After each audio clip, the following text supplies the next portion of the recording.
ഇസ്ലാമിൻ്റെ പഞ്ചസ്തംഭങ്ങളിൽ ഒന്നാണല്ലോ നിസ്കാരം. നമസ്കരിക്കാത്തവർക്കുള്ള ശിക്ഷ എന്താണ് എന്നുള്ളതാണ്. നമുക്കറിയാം, ആളുകൾ നമസ്കാരത്തെ വളരെ നിസ്സാരമായി കാണുന്ന ആളുകൾ നമ്മുടെ കൂട്ടത്തിലുണ്ട്. നിസ്കരിക്കാൻ വളരെ മടി കാണിക്കുന്നവരും, ഇടയ്ക്ക് നിസ്കരിക്കുന്നവരും, സ്ഥിരമായി നിസ്കരിക്കാത്തവരും, അങ്ങനെ പല രീതിയിലുള്ള ആളുകളുമുണ്ട്.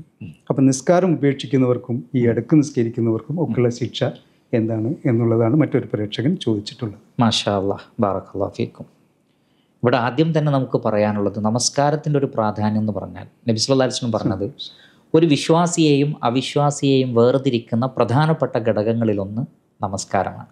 ഫമൻ തറക്കഹ ഫഖദ് കഫർ എന്നാണ്. നമസ്കാരം ഉപേക്ഷിച്ചവൻ കാഫിറായി എന്നാണ്. മുസ്ലിമല്ല എന്ന് പറഞ്ഞാൽ സ്ഥിരമായി നമസ്കാരത്തെ ഒരാൾ ഉപേക്ഷിക്കുകയാണെങ്കിൽ, അല്ലെങ്കിൽ നമസ്കാരമില്ല എന്ന് പറയുകയാണെങ്കിൽ അത്തരം ആളുകളെ കാഫറുകളായി പരിഗണിക്കപ്പെടുന്നതാണ്. സത്യനിഷേധികളാകട്ടെ നരകത്തിൽ നിത്യവാസികളാണ്. നരകത്തിൻ്റെ ഭയാനകരമായ അവസ്ഥ നമുക്കറിയാം. അതിലെ ചൂട് മനുഷ്യന് താങ്ങാൻ കഴിയാത്തതാണ്. ഭൂമിയിലെ ചൂടിനേക്കാൾ, അല്ലെങ്കിൽ ഭൗതിക ലോകത്തിലെ ചൂടിനേക്കാൾ 70 ഇരട്ടി ചൂട് കൂടുതലാണത്. അങ്ങനെയുള്ള ആ നരകത്തിൽ നിത്യവാസികളായി കഴിയുക എന്നത് തന്നെ ഏറ്റവും കടുത്ത ശിക്ഷയല്ലേ? അതേ സന്ദർഭത്തിൽ ചില ആളുകൾ ശ്രദ്ധയില്ലാതെ നമസ്കാരം ഉപേക്ഷിക്കുന്നവരുണ്ട്. അല്ലെങ്കിൽ അങ്ങനെ 5 വക്ത് നമസ്കരിക്കേണ്ടതൊന്നുമില്ല എന്ന് കരുതുന്ന ആളുകളുമുണ്ട്. ഇമാം ബുഖാരി റഹ്മത്തുള്ളാഹി അലൈഹി അദ്ദേഹത്തിൻ്റെ സ്വഹീഹിൽ ഉദ്ധരിക്കുന്ന ഹദീസിൽ കാണാം, റസൂലുള്ളാഹി സ്വല്ലല്ലാഹു അലൈഹി വസല്ലമയുടെ അടുക്കൽ 2 മലക്കുകൾ വരികയാണ്. പ്രവാചകന് ഖബറിലെ ശിക്ഷയും അതേപോലെ തന്നെ മറ്റു പല തിന്മകളുടെയും ശിക്ഷ കാണിച്ചു കൊടുക്കാൻ വേണ്ടി വന്നത് ജിബ്രീൽ അലൈഹി സ്വലാത്തു വസ്സലാമയാണ്, മീകായിൽ അലൈഹി സ്വലാത്തു വസ്സലാമയാണ്. അങ്ങനെ അവർ നബിയെ കൂട്ടിക്കൊണ്ടുപോവുകയാണ്.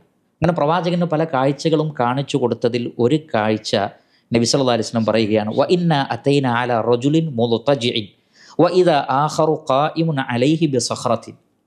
ഒരാളിങ്ങനെ ചരിഞ്ഞു കിടക്കുകയാണ്.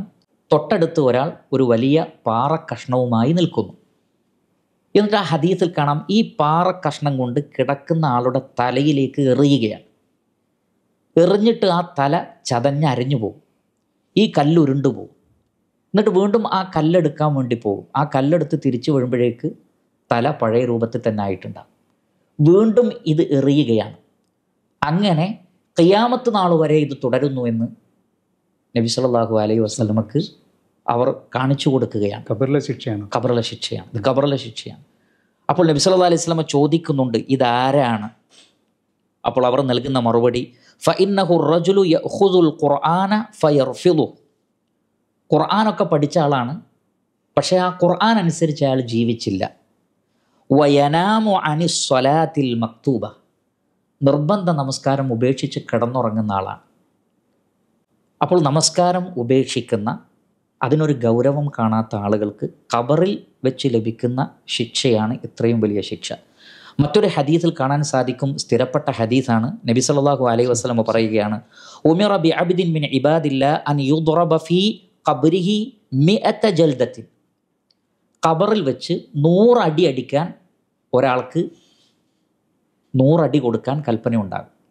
അപ്പോൾ ഈ വ്യക്തി റഹ്മാനായ റബ്ബിനോട് പ്രാർത്ഥിച്ചുകൊണ്ടേയിരിക്കും. അങ്ങനെ ഹത്താ സ്വാറത്ത് ജൽദത്തൻ വാഹിദ, ഒറ്റ അടിയാക്കി അത് കുറയ്ക്കും. അപ്പം 100 അടി, ആ 100 അടി അദ്ദേഹം പ്രാർത്ഥിച്ച് ഒറ്റ അടിയാക്കി കുറയ്ക്കും. നബി സല്ലല്ലാഹു അലൈഹി വസല്ലം പറയുകയാണ്, ഫജുലിദ ജൽദത്തൻ വാഹിദത്തൻ ഫംതലഅ ഖബ്റുഹു അലൈഹി നാറ. ഒരൊറ്റ അടി അടിക്കുള്ളൂ, പക്ഷെ ആ ഒരൊറ്റ അടി കൊണ്ട് അയാളുടെ ഖബർ മുഴുവൻ തീ കൊണ്ട് നിറയുന്ന, അത്രയും ഗൗരവമേറിയ ഒരു അടിയാണ് അടിക്കുന്നത്. അപ്പോൾ ചോദിക്കപ്പെടും, എന്തിനാണ് ഈ അടി അടിച്ചിട്ടുള്ളത്, ഇത്രയും ശക്തമായ അടി? അതിനുള്ള മറുപടി, ഇന്നക സ്വല്ലൈത സ്വലാത്തൻ ബിഗൈരി തുഹൂരിൻ. നീ ഒരു നമസ്കാരം നിസ്കരിച്ചിട്ടുണ്ട്, അത് വുളു ഇല്ലാതെയാണ് നമസ്കരിച്ചത്. ഇവിടെ നമസ്കരിച്ചില്ല എന്നല്ല പറയുന്നത്, അയാൾ നമസ്കരിച്ചു, പക്ഷേ വുളു ഇല്ലാതെയാണ് നമസ്കരിച്ചത്. അപ്പോൾ വുളു ഇല്ലാതെ നമസ്കരിച്ച ഒരാൾക്ക് ഇത്രയും വലിയൊരു ശിക്ഷ ഉണ്ടെങ്കിൽ നമസ്കാരം തന്നെ നിർവഹിക്കാതെ അത് ഉപേക്ഷിച്ച ആളുകളുടെ അവസ്ഥ എന്താണ്? അതുകൊണ്ട് വിഷയം വളരെ ഗൗരവതരമാണ്. ഇന്ന സ്വലാത്ത കാനത അലൽ മുഅ്മിനീന കിതാബൻ മൗഖൂത. നമസ്കാരം വിശ്വാസികളെ സംബന്ധിച്ചിടത്തോളം സമയം നിർണ്ണയിക്കപ്പെട്ട നിർബന്ധ ബാധ്യതയാണ്. അവരുടെ വിജയത്തിൻ്റെ അടിസ്ഥാനവും അതാണ്. ഖദ് അഫ്ലഹൽ മുഅ്മിനൂൻ അല്ലദീന ഹും ഫീ സ്വലാത്തിഹിം ഖാശിഊൻ. നമസ്കാരത്തിൽ ഭയഭക്തിയോടുകൂടി നമസ്കാരം നിർവഹിക്കുന്ന, അങ്ങനെ പറഞ്ഞു വാലാ സ്വലവാത്തിഹിം യുഹാഫിളൂൻ, നമസ്കാരം വളരെ ഭംഗിയായി കാത്തു സൂക്ഷിക്കുന്ന ആളുകൾക്ക് വിജയിക്കാൻ പറ്റും, അല്ലാത്തവർക്ക് പരാജയമാണ് ഉണ്ടാവുക. കടുത്ത ശിക്ഷയാണ് അവരെ കാത്തു നിൽക്കുന്നത്. അതുകൊണ്ട് പ്രിയപ്പെട്ട സഹോദരങ്ങളെ, നമസ്കാരത്തിൻ്റെ വിഷയത്തിൽ ഒരു നിലക്കും അലംഭാവം കാണിക്കാൻ പാടില്ല. ആരെയും കാണിക്കാൻ വേണ്ടിയല്ല, ആരെങ്കിലും പറഞ്ഞാൽ എന്നല്ല, മറിച്ച് നമ്മുടെ തന്നെ മനസ്സിൽ നിന്ന് അത് വരണം.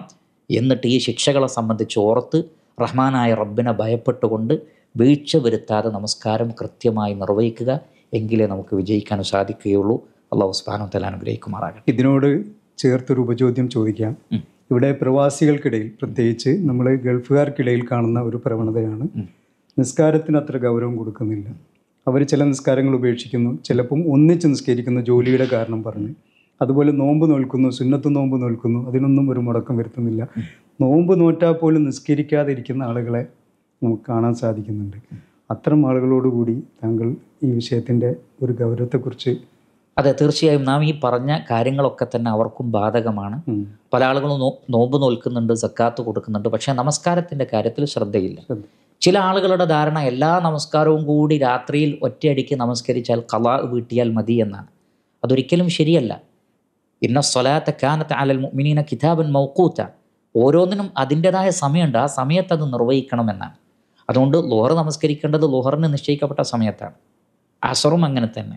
അതുകൊണ്ട് ഖളാ വീട്ടുക എന്നുള്ളൊരു ഏർപ്പാട്, എല്ലാ നമസ്കാരവും കൂടി ഒരുമിച്ച് നമസ്കരിക്കുക എന്നൊരു ഏർപ്പാട് ഇസ്ലാമിലില്ല. അത് പ്രവാചകൻ പഠിപ്പിച്ചിട്ടില്ല. നമസ്കാരത്തെ അതിൻ്റേതായ ഗൗരവത്തിൽ കാണണം. പല ആളുകളും വിചാരിക്കുന്നത് ഞങ്ങൾ വേറൊരുപാട് നന്മകളൊക്കെ ചെയ്യുന്നുണ്ടല്ലോ, അതുകൊണ്ട് അങ്ങനെ കൃത്യമായി നമസ്കരിച്ചിട്ടില്ലെങ്കിലും പ്രശ്നമില്ല എന്നാണ്. നമ്മൾ മനസ്സിലാക്കണം, സ്വഹാബികൾ നമസ്കാരം ഉപേക്ഷിക്കുന്ന ആളുകളെ മുനാഫിക്കുകളായിട്ടോ അല്ലെങ്കിൽ സത്യനിഷേധികളായിട്ടോ കണ്ടിട്ടുള്ളൂ, മുസ്ലിമീങ്ങളായി കണ്ടിട്ടില്ല. മഹാനായ ഉമർ ഇബ്നുൽ ഖത്താബ് റളിയല്ലാഹു അൻഹു പറഞ്ഞത്, നമസ്കരിക്കാത്തവൻ ഇസ്ലാമിൽ ഒരു ഓഹരിയുമില്ല എന്നാണ്. നമസ്കരിക്കാത്തവന് ഇസ്ലാമിൽ ഒരു ഓഹരിയുമില്ല. അത്രക്ക് ഗൗരവമുള്ള വിഷയമാണ്.